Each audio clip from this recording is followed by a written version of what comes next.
Hi guys, I hope you can hear me. There's some drilling that's happening in the background, so I hope that there's not too much noise coming through on the video. So your degree is not enough. And I'm sure that is something that you know already. Your degree is not enough anymore to sustain your career.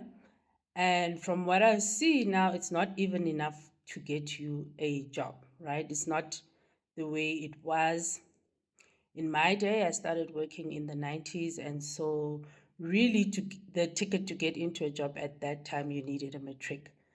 A degree was a bonus. And as the world of work evolved and kept changing, the degree then became, or your 3-year diploma, 4-year diploma, BTech, whatever you call it, that became the basics, right? So if you've got a B degree or an honors degree, that's basically your ticket in right now. And it's really no longer enough to get you much further when it comes into your career, right? It's expected as a basic minimum, okay?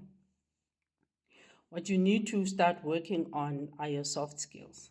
So once you've gotten into the workplace, nobody cares, sincerely, about your qualification anymore because you are already in the ecosystem. They know that you've qualified to get into the ecosystem. You've gotten your qualifications, whatever those may be. And too many of young professionals, as I see it, as somebody who has been in corporate for over 20 years, I paid my dues, earned my stripes in that world, and I'm now working with other corporates to develop young talent, young professionals, working with executives as well, is that with a younger crew, you guys are focusing way too much on your technical skills, which is your hard skills. In other words, your qualifications. And as I said, once you've gotten into the pipeline, nobody cares. Now you need to start proving yourself, because the company and business and other leaders within the business, they want to see what you can do. So it's basically like, okay, great, you got in, we know what your qualifications are. What is it that you can do? What value can you add? How can you help us achieve our performance results? Yeah.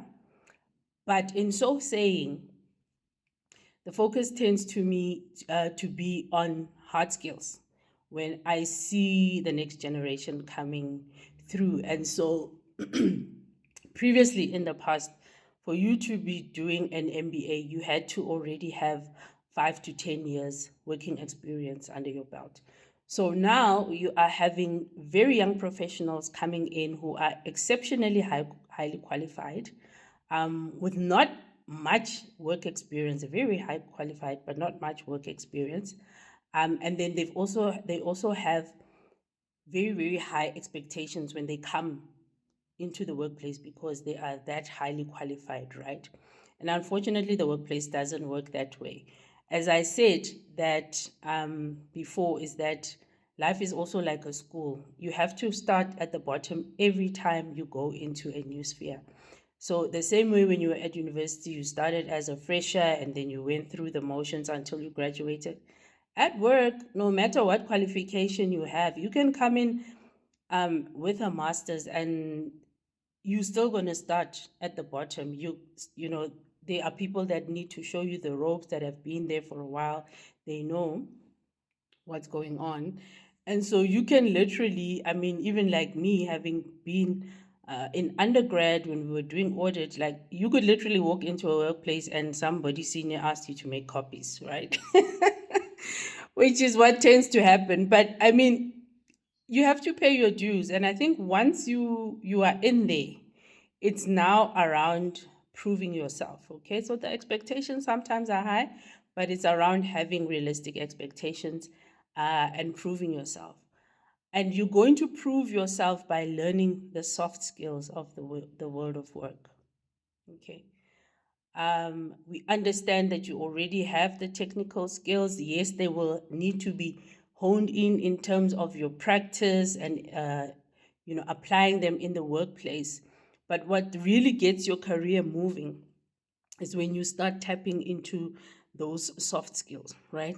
And I get it. In my coaching sessions, I'll get coaches and clients saying, look, but I'm much more qualified than my boss. But you need to understand, why is your boss getting along faster with everybody else when he's got a BCom or just a simple degree, and sometimes even just a matric, and you are coming in with your honors, you've got your masters, double masters, you already have maybe a professional qualification like a CASA. And you'll find sometimes that there are those who are less qualified than you that are getting much further along when it comes to their careers. And that's because they've now tapped in. Now that they are into the ecosystem, they have tapped into those soft skills. Okay. So what are those soft skills? So that's the things around your emotional intelligence, right? How you relate to other people. How well do you handle conflict management? Do you lean into conflict in an emotionally intelligent way? Or are you that person who avoids conflict in the workplace? Or are you just that type that blows their top and then, ruins it for everybody? Okay.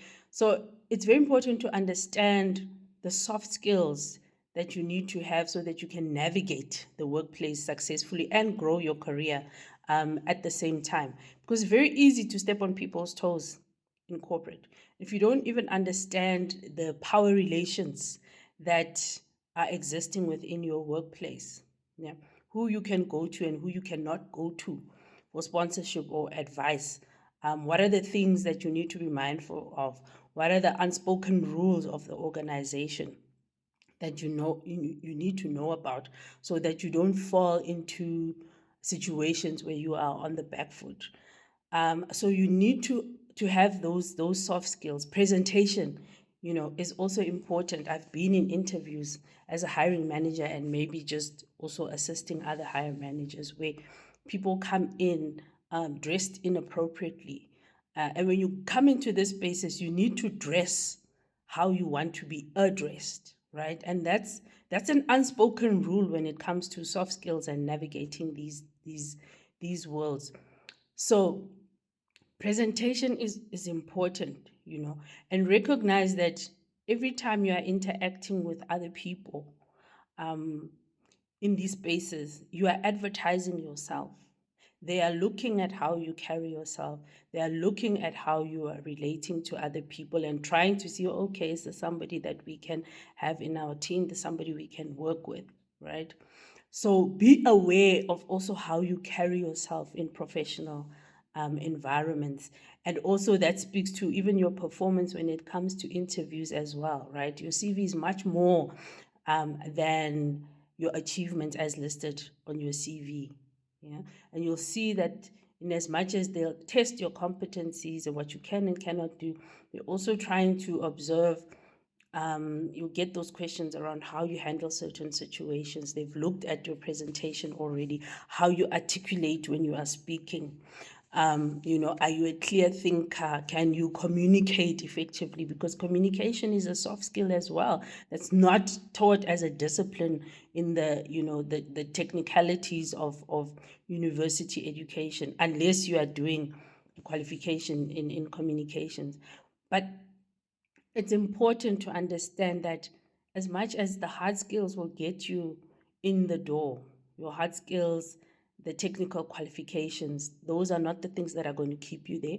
Those are not the things that are going to keep your career going and growing. The things that keep your career growing and going are your soft skills.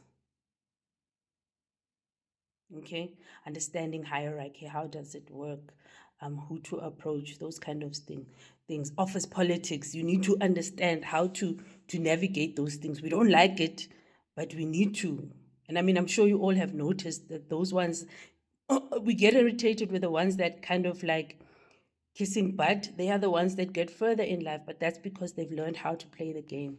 And so you need to use your soft skills to learn how to play chess in the workplace, not checkers.